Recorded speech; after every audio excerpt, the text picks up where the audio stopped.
This is the second video of A Path to Enlightenment, how to do affirmations. So here we go.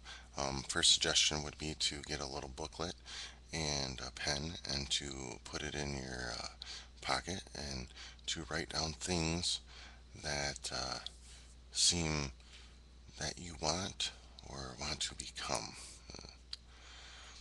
So one of the first steps that I learned that helped me with spirituality was affirmations. Therefore, in this first part, I'm going to suggest that one cultivates how to do affirmations. There are several keys to writing a good affirmation. The first one is remembering to always be positive. There should be no negative words or actions written in affirmations, and they should reflect a sense of hope, faith, or something that is not yet achieved, but something that one wants to achieve or become. A man is free to rise as far as he's willing and able, but it is only the degree to which he thinks that determines the degree to which he'll rise. Be positive. It's a higher degree than negative. We must learn to cultivate a positive attitude. That way we can rise to higher degrees. Second is to have faith or knowing that the affirmation will eventually take hold in the subconscious mind, therefore recreating one's perceptions of reality.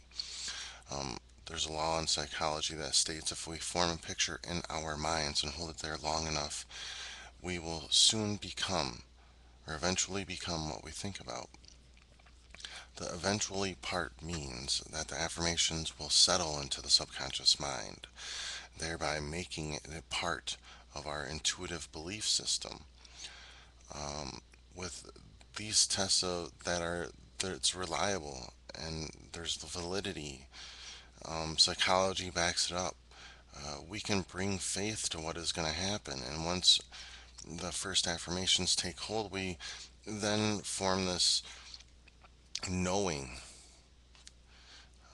that affirmations are key to creating or recreating one's perceptions in reality. The third is to understand that the law of flotation was not discovered by the contemplating of thinking of things, or one cannot discover the light by analyzing the darkness. There, this means that we cannot get what we want by thinking about things that we don't want, because the more that we think about the things that we don't want, the more we get what we don't want.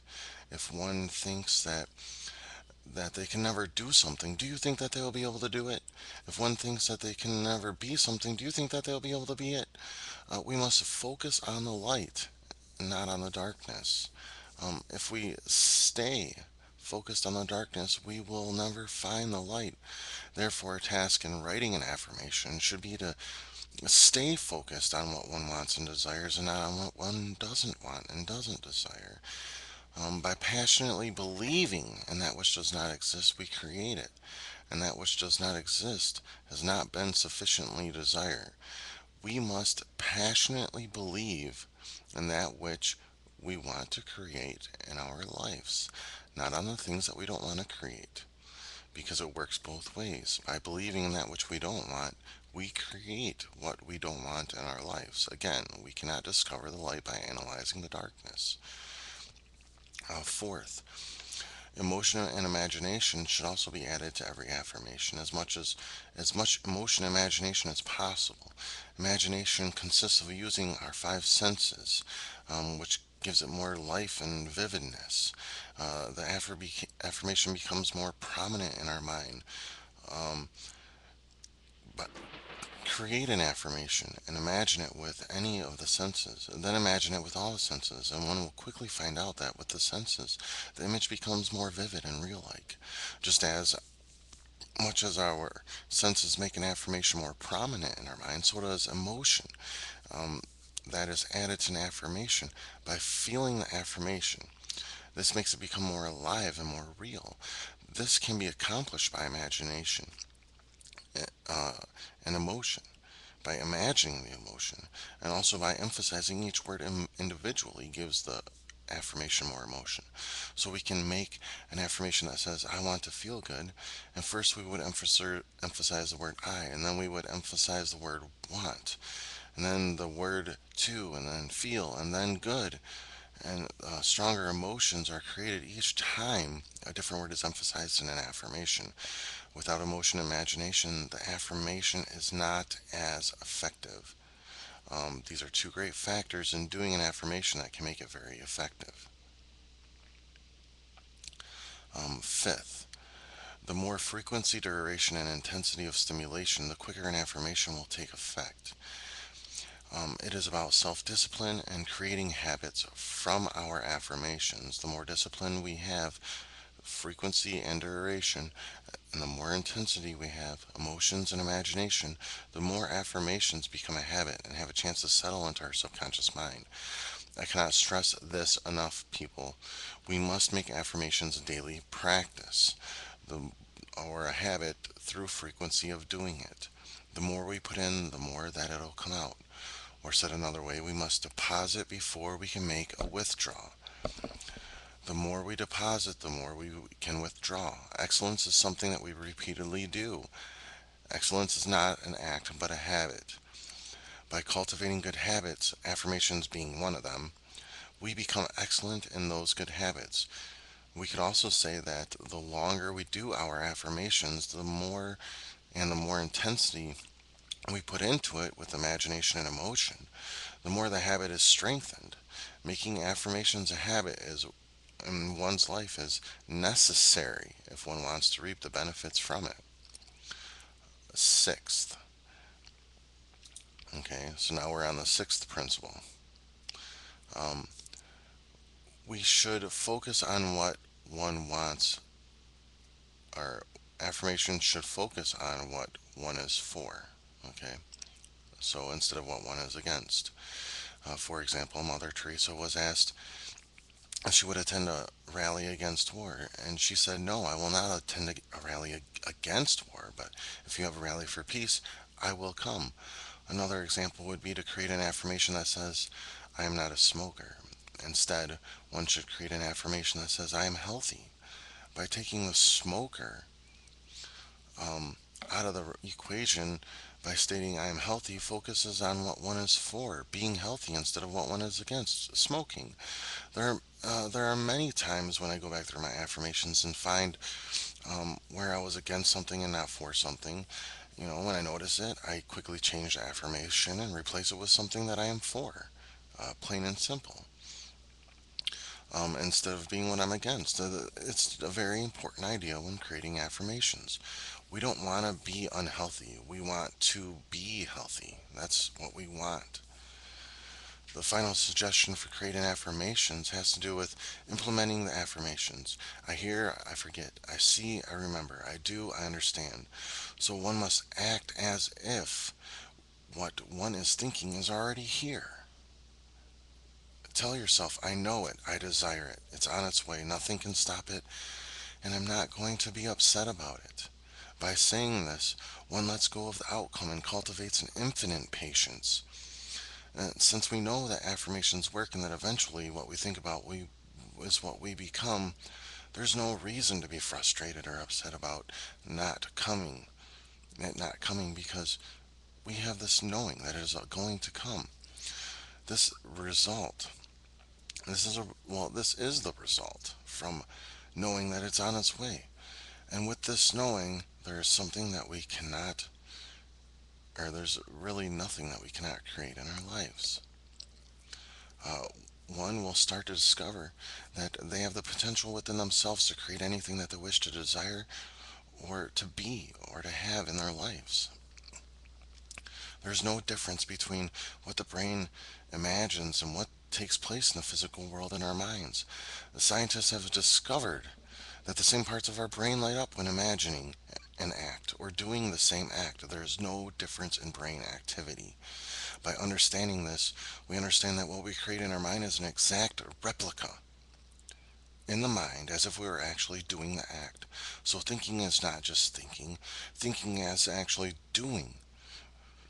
When we understand that in the mind there is no difference between thinking and doing. If we close our eyes and imagine doing some sport and then actually do it and go out and do it, the same part of the brain light up. Um, so no one can actually, or so someone can actually practice a sport by sitting down and imagining doing a sport and physically doing nothing. The crazy part this exercise is that when this is done in actual life, that people that imagined it do just as good, if not better, than the people who physically practice the sport. And this is science, people. Okay? Um, Everything happens in the conscious world first, and then in the physical. Thoughts are an ancestor to every action. It is the world of thought that comes first, and then the physical. What we think about creates our intentions towards something that we desire. The intentions allow our thoughts to manifest into the physical. So, by creating affirmations of what we want in our lives, we are subconsciously creating intentions toward what it is that we want. We could actually say that our intentions are a movement of the subconscious mind towards the physical manifestation of what we think about or desire. Eventually, we will act our intentions outward, thereby creating what it is that we desire. When we actually or when the actual manifestation of the affirmation takes place in the physical world, we can safely say that what we think changes our reality. Not only what we think about the world, but also what manifests into our lives. We have the ability within ourselves to change the way that we think about things, and when we change the way we think about things, the things that we think about change, physically and in our beliefs, through the process of intention. Affirmations are not about finding oneself, but about creating oneself. By understanding the process and implementing it, we can truly discover some of our potential. The potentiality that we discover allows us to create anything that we want into ourselves and into our lives.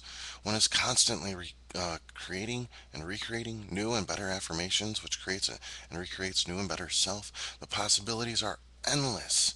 Uh, we only need to imagine and focus, and we can become all that we are destined to become. Maslow said a self actualized person can only be what they can be. What this means is that when a person reaches his highest potential, he can only be everything that he can be. The affirmations are a part of the self actualization process. You owe it to yourself to realize some of your potential through affirmations and to become everything that you can be. You owe it to yourself, guys. You are worthy, you are magnificent, you are a genius, but only you can find the potential that waits to grow. Within every acorn, there's a potential of a forest, and that potentiality lies in you. Sunlight was not created by moving away the clouds, it merely reveals what was hidden the whole time. Move away the clouds and find the potential that is hidden within you. Find your potential so that you can create the dreams you are destined to live. There is no other finer way to live or die. And this is the end of video 2, how to create affirmations. Again, get a pad and a piece of paper, write down the things that you hear here.